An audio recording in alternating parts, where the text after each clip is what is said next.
Olá, viva! Bom dia, boa tarde, boa noite, conforme a hora local onde te encontres a ouvir este podcast.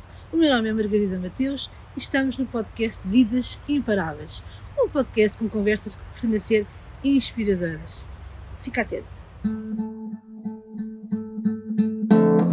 Podcast Vidas Imparáveis por Margarida Mateus.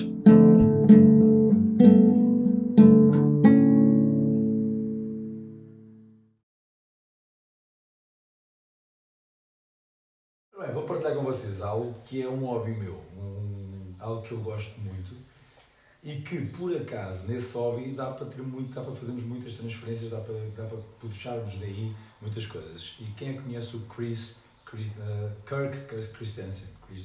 Não sei o que é. Kirk. Ele inventou uma coisa que começa por Lé e acaba em Gu. Gu.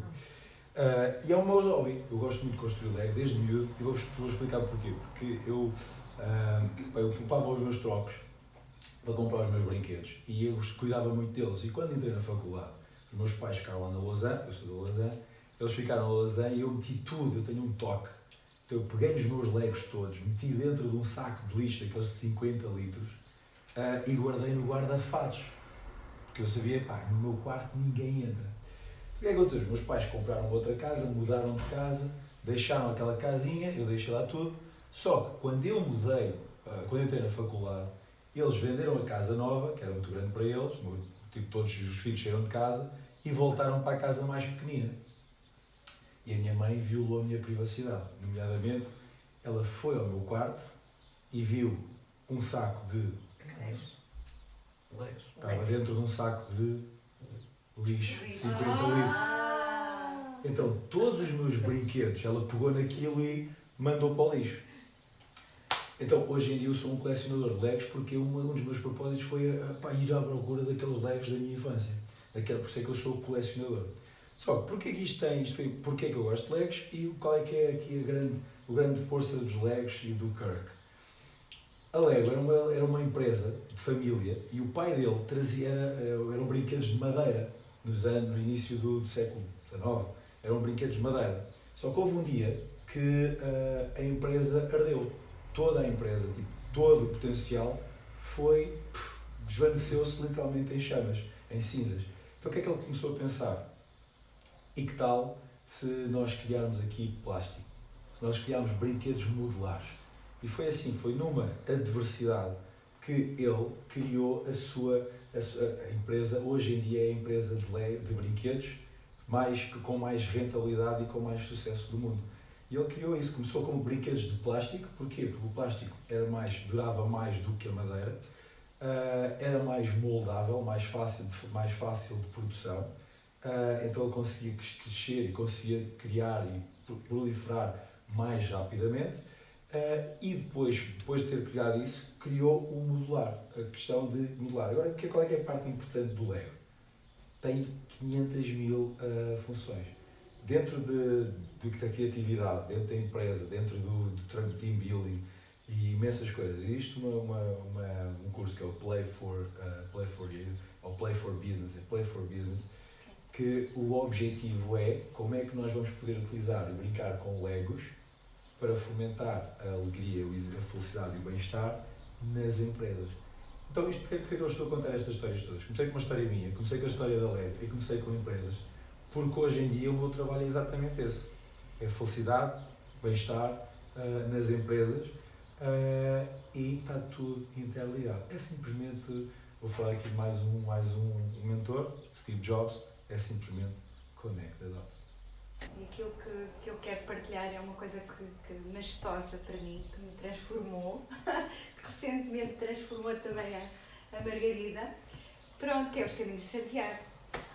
Ou seja, quem faz uma vez, a velha expressão, uma vez caminhante nunca se deixa de ser caminhante, e verdade se diga. Pronto, eu fui o ano passado em julho, fiz os caminhos a partir de Miranda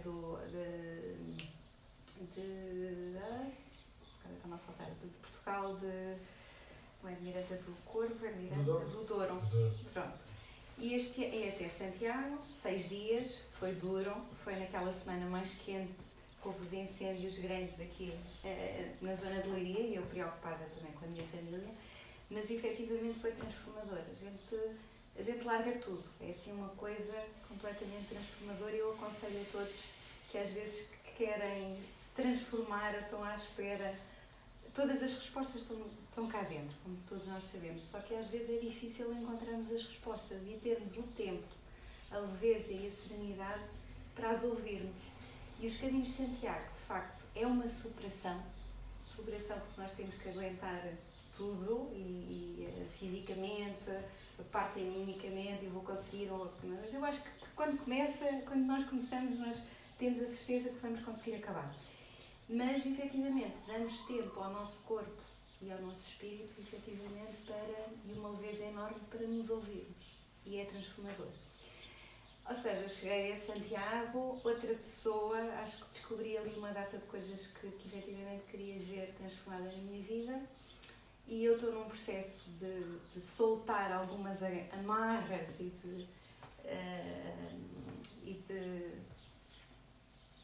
seguir outros caminhos, que alguns ainda não sei quais. Ou seja, tenho 49 anos e eu costumo dizer que sou uma eterna. Neste momento tenho muitas dúvidas. A maior parte das pessoas, acho que há uma fase na vida que nós temos muitas dúvidas acerca de qual é o nosso caminho, o que é que gostamos mais, o que é que gostamos menos. E eu, a partir aí dos 45 anos, comecei a questionar-me. Acho que nós andamos uma data de tempo sem nos questionarmos, porque às vezes não temos tempo para nos questionar. Pronto, eu questionei. E efetivamente foi uma grande transformação. E este ano vou começar outra vez dia 24. Então, o desafio era trazer alguma coisa, e estive a pensar o que é que eu trago, o que é que não trago, e agora estava a ouvir o Kevin o Tito a falar de Legos. Vou partilhar convosco que este fim de semana tive o prazer de estar no casamento de um dos meus sobrinhos, que é fazérrimo de Legos. Tudo o que tem a ver com Legos, desde que ele era bebê pequenino, quase, nem mexia as mãos, já fazia Legos. E ficava imenso tempo sozinho ali a inventar e construir, reconstruir, fazia, não sei o quê. Ele vai ver uma exposição de Lego, ele vai lá. Então, no casamento dele, o que dava nome às mesas era uma flor em Lego, que fazia parte de um buquê, não é? E depois as pessoas tinham lá um desafio e as pessoas tinham de descobrir o nome da mesa através daquela flor. Por acaso acabei por ir descobrir o Lego, os buquês do Lego, para encontrar um buquê que tivesse aquela imagem, para podermos descobrir qual era o nome da nossa mesa. E o Lego tem muitas coisas interessantes, e se por um lado ele desenvolveu uma série de competências, também se fechou um bocadinho mais, era uma pessoa mais reservada, mais introvertida, mais ele e o Lego. E depois foi descobrindo outras formas de aproveitar aquilo que era bom e que ele gosta e aquilo que tinha que transformar. Eu estou-vos a dizer isto porque andei a ler este livro que diz Como Criar um Novo Eu. Descubra o método para desaprendermos a sermos quem somos. E eu achei isto fantástico, porque não sei se alguém alguma vez perguntou porquê que eu sou assim? Alguém já uma vez fez esta pergunta? Porquê que eu sou assim? Mas porquê que acontece isto? Não é? Às vezes somos mais jovens, fases diferentes. E a questão nós somos assim porque nós repetimos algumas vezes essa forma de ser assim, chegamos a um determinado resultado, fomos repetindo, e para eu poder deixar de ser assim, eu tenho que ter consciência de que eu sou assim. E depois então começar a descobrir, mas eu não tenho que desaprender tudo sobre mim. Efetivamente, se há alguma coisa que vocês querem atingir, que ainda não tenham atingido, provavelmente há qualquer coisa que vocês repetem nessa forma de ser, que é preciso desaprender a ser para poder ser outra coisa. E nessa forma de ser nova, alcançar aquilo que vocês querem que também é novo. E precisa de alguma coisa meu de mim. Eu achei isto incrível. E depois, tudo isto é uma forma também muito acessível, dentro do desafio científico, de perceber a neurociência e o funcionamento do cérebro. A Célia é uma fãzérrima da questão do cérebro, aprendi muito com ele. Ele e o António Damasio, para mim, são duas fontes de conhecimento a este nível muito credíveis para mim. E o que é que eu sei de sentir aqui diferente? É que depois ele conduz-nos a um descobrir mais profundo qual é que é efetivamente aquela cena, aquele estado emocional que eu tenho e que acontece antes de eu chegar àquilo que eu quero e que me boicota de alguma forma. Porque é só isso que eu tenho que desaprender. E melhor ainda, dar-nos um método através da meditação, porque é a única forma de eu aceder ao meu subconsciente, aquilo passar cá para cima e eu começar a perceber no meu dia a dia, olha eu a fazer aquilo que eu estava ali a perceber que fazia e tal. Olha aqui outra vez. E é neste estado cá de cima que me permite, mas eu já não quero isto. Mas eu já não quero isto. Mas eu já não quero isto. E foi isto que me permitiu fazer os caminhos de Santiago. Porque o que é que eu percebi? A insegurança estava-me a travar em várias coisas. Então eu comecei a instalar a parte da segura. Deixa lá a insegura e passa a ser segura. Ao ponto, que é incrível, já não está aqui, mas depois pode confirmar durante o jantar, mas não precisa, de nós estarmos lá por umas aldeiazinhas, aquela parte de Padrão, para quem já foi, e de repente aparece um cão, isto era de madrugada, passou-me completamente ao lado. Um cão, olá, não estamos a peregrinar, calma, calou-se, eu segui o meu caminho. Vocês que não conhecem o suficiente de mim, mas isto há uns tempos atrás era impensável, seria pânico, agarrado ao João, e o cão, e agora, e tal. Isto era eu, na boa. Porquê? Porque andei a trabalhar a segura. E portanto há uma série de coisas que eu hoje arrisco fazer que não fazia antes de ter consciência. Olha aqui eu a ser outra vez aqueles estados emocionais todos que me chegam e depois eu faço aquilo que eu consigo fazer. Portanto, olhem, se vos puder deixar alguma sugestão, deixo isto. É incrível. Tecnicamente, cientificamente e com o método de transformação interna. Se alguém quiser desaprender alguma coisa. Para quem me conhece, eu sou da área da saúde, mas também estou aqui numa fase de transformação e venho falar de formulações. Formulações para a vida, não formulações que se vendem numa caixinha numa farmácia. E então eu aprendi a gostar da área da saúde e aprendi a gostar de pessoas. Portanto, nós vamos para a farmácia e temos que lidar com pessoas e temos que conhecê-las e temos que conectar com as pessoas se quisermos fazer um bom trabalho e se quisermos dar uma formulação correta. O que acontece é que com o dia-a-dia nós percebemos que a solução não está numa caixa, numa formulação que tem lá de vitaminas de A a Z ou outra formulação qualquer.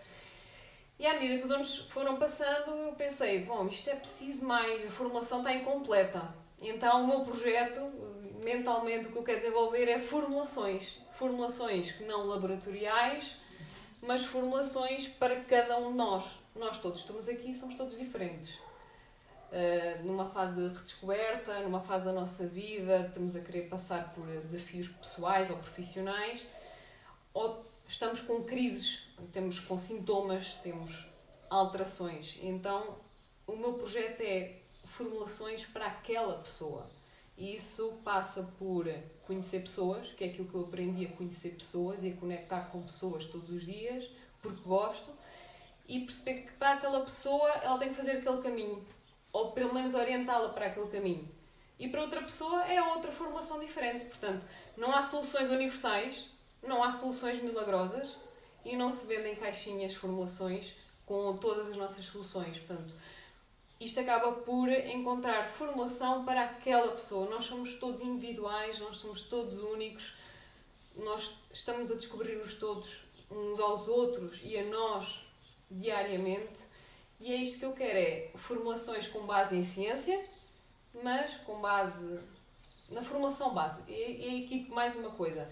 Vocês, para fazerem uma receita, normalmente seguem aquelas receitas que aparecem na internet, tem que ter farinha, tem que ter açúcar, ou então vão para as receitas saudáveis, mas a receita saudável tem o substituto da farinha, o substituto do adoçante, do açúcar. Portanto, há uma formulação base para funcionar, uma receita. Seja ela mais saudável, com substitutos ou não, ou aquela receita tradicional em que leva tudo farinha, açúcar e pronto. Então, a formulação base aqui também é uma coisa que nós não podemos dispensar, que é o nosso sono, a nossa alimentação, a nossa parte física, trabalho físico, corpo, cuidar do corpo e a nossa parte mental. Portanto, a formulação base é igual para todos. Não há nada sem o sono cuidado, não há nada sem a alimentação cuidada, o corpo e a nossa parte mental e o nosso redescobrir-nos mentalmente ou criar aqui, desaprender coisas, tudo. Então, a formulação base é esta, só que não é igual para todos.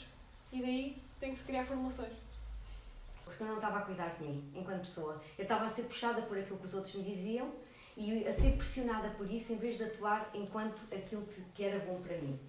E foram esses compromissos que me ajudaram a superar isso, e são esses compromissos que eu hoje partilho com outras pessoas e que ajudam outras pessoas a encontrarem quais é que são os compromissos para elas se sentirem mais motivadas, energizadas, acima de tudo focadas para retornarem ao projeto que estão, ao hobby, qualquer coisa, mas que faça sentido, para elas encontrarem uma fonte.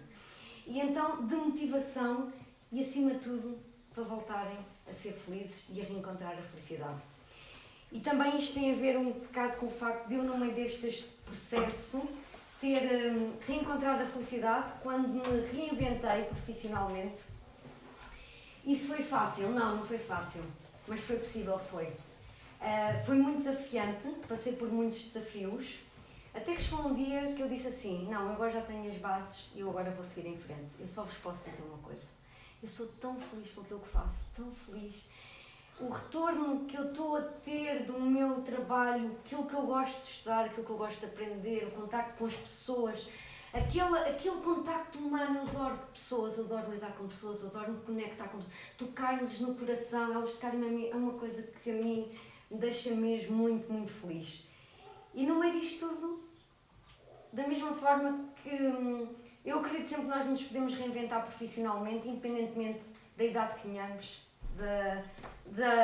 da fase da vida em que tenhamos, porque tudo é possível, mas isso depende sempre de nós, da nossa força de vontade. Os medos, eles existem, tive medos, mas tive a coragem, e isso para mim foi importante, foi ter tido a coragem, dizer que não a algumas coisas e dizer, eu agora vou seguir o meu sonho, e estou a segui-lo, e estou a conseguir, portanto, obrigada. Não deixa de ser curioso que eu acho que um filtro para a gente escrever, para vocês escreverem na parte da academia, tem de se gostar de pessoas.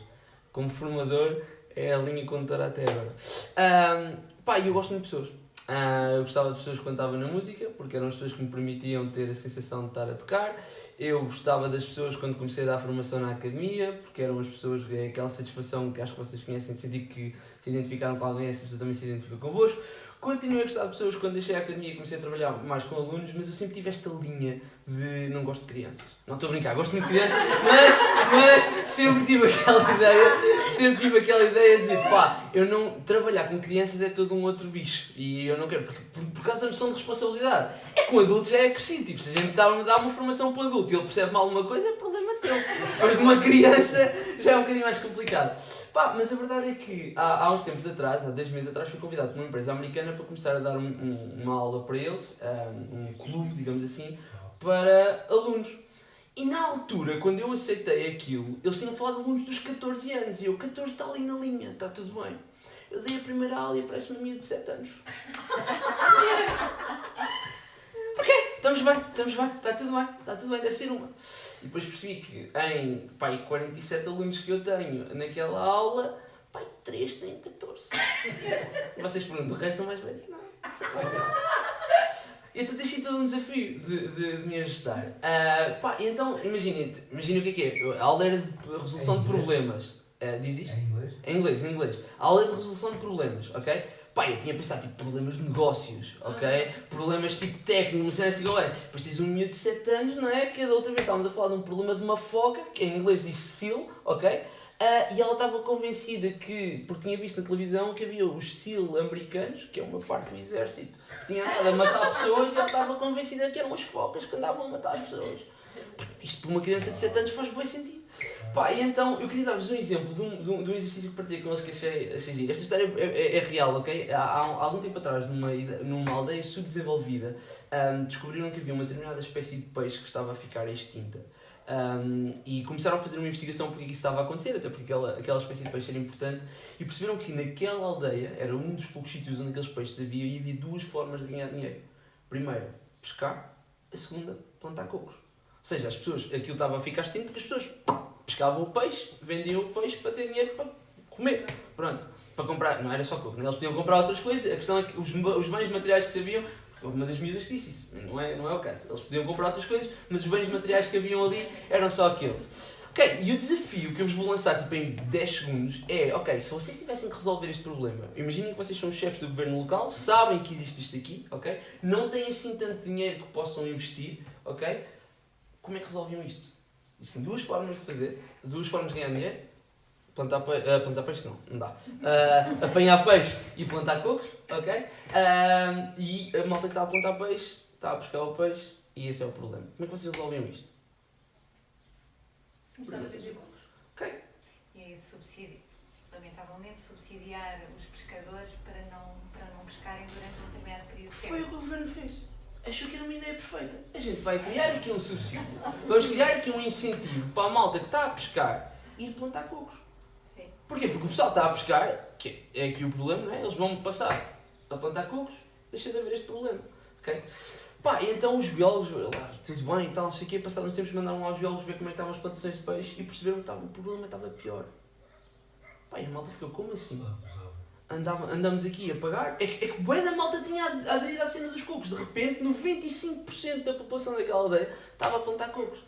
Só que o que é que aconteceu? A malta não se lembra de uma coisa, que é o pessoal lembra-se para os cocos. A causa do problema não era apanharem muito peixe. Podia ser uma bactéria ou outra causa qualquer. Podia ser, foi outra coisa também que uma das miúdas disse. Se calhar foi um vírus que andava a matar peixe. Mas não, por acaso não foi isso. Aquilo que aconteceu foi, a malta começou a ganhar dinheiro. Porque, reparem, o governo fez um incentivo para os cocos e, portanto, vender cocos estava um extra. Pá, e o que é que aconteceu? Começaram a vender cocos. Começaram a ganhar mais dinheiro. Pá, isto era uma aldeia subdesenvolvida. Quando eles iam buscar com lanças. Começaram a ter dinheiro. Compraram uma pesca, uma cana de pesca. Compraram uma rede. E, de repente, a quantidade de peixe começou a disparar. Pá, e eu gosto muito deste exemplo, porque os miúdos viravam-se e diziam que isto estava a perceber que, às vezes, um problema que nós achamos simples pode ser mais complexo. Ok? Então, a minha ideia aqui são duas. Esta é a primeira, ok? Porque eu não sei quanto tempo é que temos estudado a mais esta. Esta é a primeira. Às vezes um problema parece simples, pode ser ligeiramente mais complexo. Estou a dar o contrário. Não sei se vocês sabem, mas há não sei quantos anos atrás havia elevadores, não é? Aqueles elevadores velhos em que vocês entravam, tinham uma caixa e desciam. E um dos problemas é que houve um grande aumento de queixas de pessoas que moravam em apartamentos, tinham esses elevadores, e diziam que o tempo do elevador demorava muito, ok? Normalmente, se isto é um problema que vocês têm de resolver, a primeira solução que a malta pensa é... Pôr elevadores mais rápidos. Exatamente, fácil. Só que o que é que aconteceu? Ao invés de porem elevadores mais rápidos, aquilo que a malta fez foi pôr um espelho no elevador. Porquê? Porque quando eu vou olhar Claro. e confirmo se está tudo bem. Não é? E automaticamente o tempo de viagem mantém-se o mesmo, ok? Mas a percepção de tempo muda. Portanto, às vezes o problema parece muito complexo, ainda temos que ir mudar o elevador todo e não sei o que, não sei o que mais, por isso temos que fazer um espelho. Mesma questão da mosca do urinol. Mesma questão da mosca do urinol, exatamente. Portanto, eram estas duas coisas que eu queria partilhar com vocês. Obrigado. Chamar pessoas que não se conhecem, chamar desconhecidos. Organizar, unir, juntar, encontrar equipas, pessoas, por ali pessoas. Ok. Vomitar, ficar mal disposto. Crescer. Apanhar maçãs, whatever. Colher. Não, apanhar, pomar, macieira, maçãs. Apanhar maçãs? Maçãs, macieira, Sumo? Não. pomar. Elas da rainha. O que é que tens aí? Uma bola de bilhar. 8. Tem riscas? Não. Casamento. É a tua resposta? Mas isso não é uma bola de bilhar. É pá.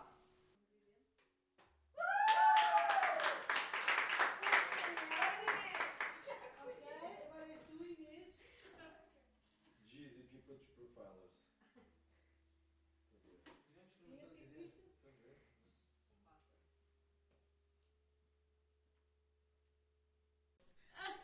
Mãos na cabeça. Sapato.